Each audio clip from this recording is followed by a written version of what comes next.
So today I've been sent an e-bike to review by a company called Heybike.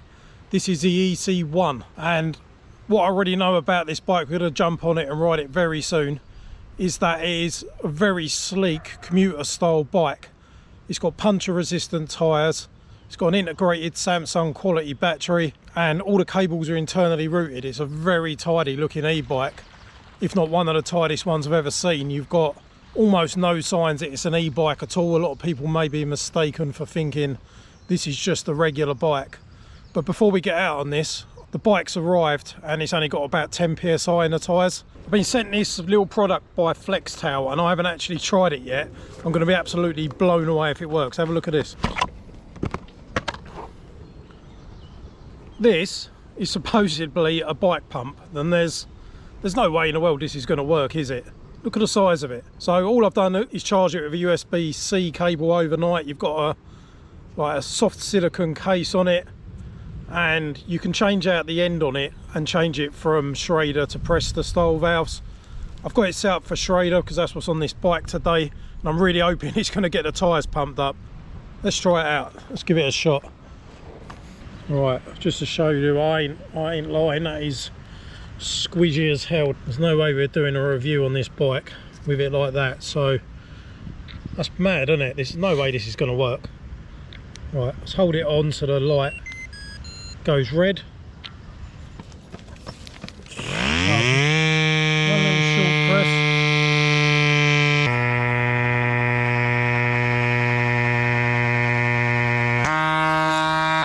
That is absolutely insane.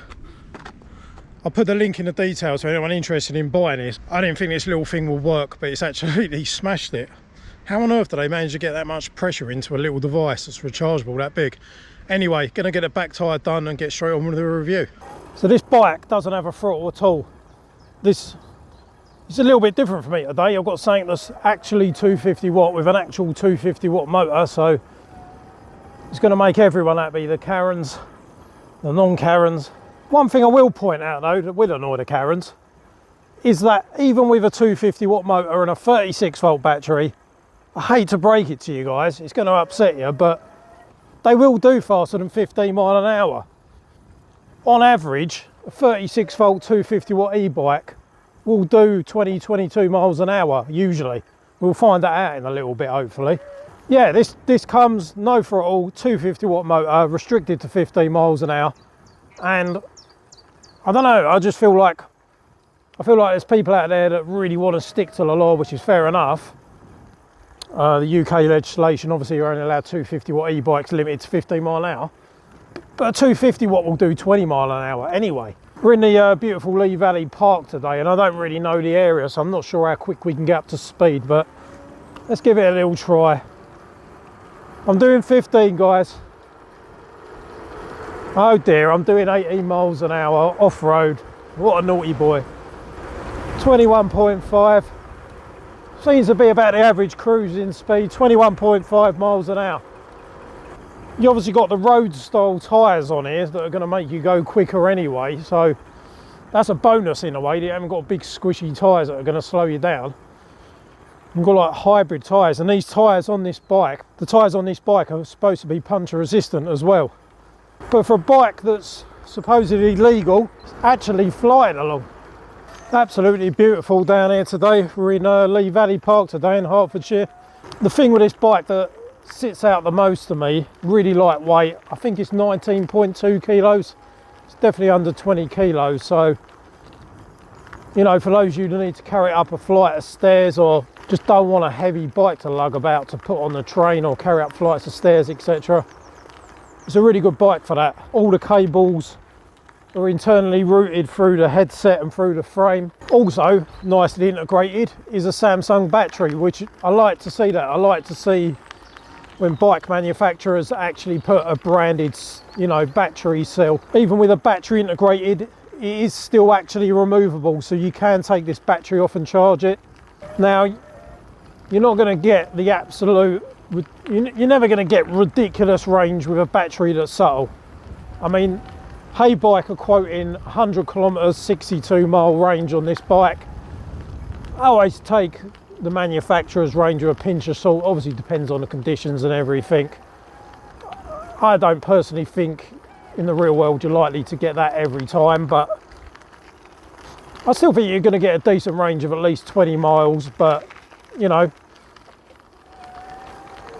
it's hard to say, you know, it depends on rider weight, hills, wind, so many factors. It's a very difficult thing to suggest the range, but I would say possibly over 20 miles, because Andy Kirby had the 250 watt Easy Rider kit, which is about 9 amp hours, and he managed to smash a good 18-20 miles range out of that at 9 amp hours. This is 10 amp hours, 360 watt hour battery. So the fact he hasn't got a throttle, potentially you're going to get more than that, because you are pedaling and helping the bike all the time. You've got a nice colour LCD display. I did ask the manufacturer for information on how to unlock this bike, but unfortunately he didn't get back to me, but it wasn't difficult to figure out. I just turned the display on, hit the plus and minus keys, and it was actually written what each setting was for, and I think it was like P10 or something like that. Speed restriction was set to 25 km/h.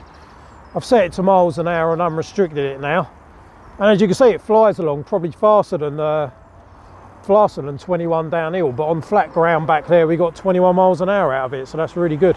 This bike comes in 3 different colours. You've got this actually really nice off-white kind of colour, got some nice little details. I don't mind the Heybike logo and the little black stripe. Flying along, 21 again. This has got Bluetooth built into the display. I believe there's an app that goes with it. I don't use them personally myself. I like to just jump on a bike and ride. For those who like the additional features and control of an app, you've got that function on there. But this is just a really nice, clean, basic bike, and I do think there is a market for that. Just having the added bonus of being able to unlock the 15 speed limit to do 20 and over miles an hour, I think makes it well worth it. You have only got a 360 watt hour battery, but with this sort of bike that hasn't got a throttle, when you're pedaling and it's lightweight, there is a good chance, in my opinion, I'd estimate around 20 to 30 miles if you ride it conservatively, maybe more. Brake brand is RSX on these levers, and now they're bedding in. They are, wow, they've really got some bite to them brakes. Tyres haven't punctured, so maybe the puncture resistant tyres are probably a thing on this. It's a good little bike. So yeah, I do recommend this, guys. If there's any discount codes, I'll put them in the video description. Put the link as well to the official link that I've been sent this bike from, so you know you've got a reputable source. And I hope you enjoyed this little bike review, guys. I'll see you in a video soon. Take it easy.